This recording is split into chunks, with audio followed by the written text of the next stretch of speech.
Spine series episode first में हम देखेंगे कि स्पाइन के कौन कौन से कंडीशंस हैं जहाँ पे हमको पेन दिखाई देता है। आजकल हम देख रहे हैं कि स्पाइन के पेशेंट जो है मतलब कमर दर्द हो या फिर साइटिका हो या फिर कौन सा भी कमर का दर्द हो, उसके पेशेंट जो है वो दिन ब दिन बढ़ते जा रहे हैं। लेकिन हमें स्पाइन में कौन सी कंडीशन है वो देखना बहुत ज़रूरी है। हम जानते हैं कि दो वर्टेब्राज होते हैं और दो वर्टेब्रास के बीच में एक गद्दी होती है जिसे हम डिस्क कहते हैं। अभी यहाँ पे कौन कौन से कंडीशंस हैं जहाँ पे हमें पेन होता है, और एक्यूट पेन और क्रॉनिक पेन जो है वो अलग अलग है। उसके बारे में हम धीरे धीरे बात करेंगे। जैसे ये एपिसोड 2 या 3 आएगा हम समझ जाएंगे, और इसके पहले के भी हमारे कुछ एपिसोड्स हैं या हमारे कुछ वीडियोज़ हैं, उससे भी आपको पता चल सकता है। सबसे पहला जो हम देख रहे हैं यहाँ के नॉर्मल डिस्क है। ये नॉर्मल डिस्क जो है वो दो वर्टेब्रा के बीच में होती है। ये लुब्रिकेंट का काम करती है। मतलब क्या कि जैसे ये हड्डियाँ एक के ऊपर ये ना घिसे, उससे के अलावा जो हमें जर्क बैठता है, मतलब हम जैसे आगे मुड़ते हैं या पीछे की तरफ मुड़ते हैं या फिर इधर की तरफ या फिर उधर की तरफ हम जैसे मुड़ते हैं, तो ये डिस्क वहाँ पे एब्सॉर्बेंट का काम करती है।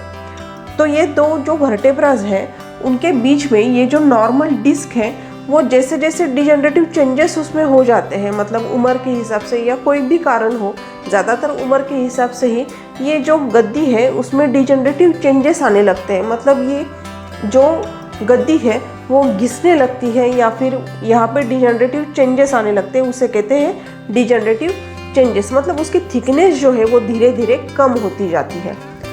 दूसरा जो सबसे कॉमन प्रॉब्लम है वो है डिस्क बल्ज। अब यहाँ पे डिस्क बल्ज में हम देख सकते हैं कि दो वर्टेब्राज है और दो वर्टेब्राज के बीच में जो डिस्क है उसका कुछ भाग जो है वो बाहर की तरफ आया हुआ है। अभी ये जो पोर्शन है जो बाहर की तरफ आया है वो क्या करता है, हमारे स्पाइनल कॉर्ड के ऊपर हल्का सा दबाव डालता है।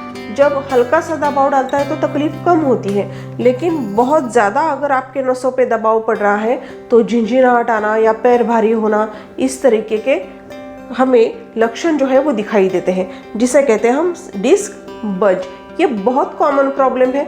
डिस्क बल्ज के बारे में हम आगे के एपिसोड में या पहले के जो मेरे वीडियोज़ हैं उसमें भी काफ़ी बताया गया है कि डिस्क बल्ज कैसे ठीक हो सकता है। चौथा जो प्रॉब्लम है वो है हर्निएटेड डिस्क। अब ये हर्निएटेड डिस्क होता क्या है कि दो वर्टेब्राज हैं और दो वर्टेब्राज के बीच में जो डिस्क है उसका ये पोर्शन जो है पूरी तरीके से बाहर आकर, अंदर का फ्लूइड भी बाहर आकर जब नसों पे बुरी तरीके से दबाव डालता है तो उसे हर्निएटेड डिस्क कहते हैं। अब ये हर्निएटेड डिस्क जो है उसका इलाज करने के लिए बहुत ताकत लगानी पड़ती है डॉक्टर को भी और पेशेंट को भी, क्योंकि ये ज़्यादातर बहुत ही पेनफुल इवेंट होता है। और पांचवा जो कंडीशन है वो है ऑस्टियोफाइट फॉर्मेशन। यहाँ पे हम क्या देखते हैं कि डिस्क डिजेनरेशन तो होती है लेकिन यहाँ पे ऑस्टियोफाइट भी तैयार हो जाते, मतलब छोटे छोटे हड्डियों के ऊपर ये ऑस्टियोफाइट बन जाते हैं, जिसकी वजह से पेन होने लगता है। जैसे हम आगे झुकते हैं या पीछे की तरफ या इधर या उधर हम घूमते हैं तो भी ये पेन जो है वो बढ़ जाता है। तो हमने क्या देखा कि यहाँ पे कौन कौन से कंडीशंस हैं जहाँ पे हमें पेन होता है, और ये जो कंडीशंस हैं वो एक्सरे पे दिखाई देती है। लेकिन अगर आपको पूरी जानकारी चाहिए कि कौन से नस में दबाव आ रहा है या हर्निएटेड डिस्क है या डिस्क बल्ज है या डिजेनरेटिव चेंजेस है, इसके लिए एमआरआई करना बहुत बेहतर होता है एक्सरे के अलावा। मतलब एक्सरे आप कर ही सकते हैं लेकिन एमआरआई ज़रूर करवाना पड़ता है। इन सारे स्पाइन कंडीशंस में हम एसआरडीपी उपचार पारसनाथ स्पेशलिटी क्लिनिक्स में करते हैं और अच्छी तरीके से पेशेंट्स जो है वो रिकवर होते हैं और सर्जरी की नौबत नहीं आती है। धन्यवाद।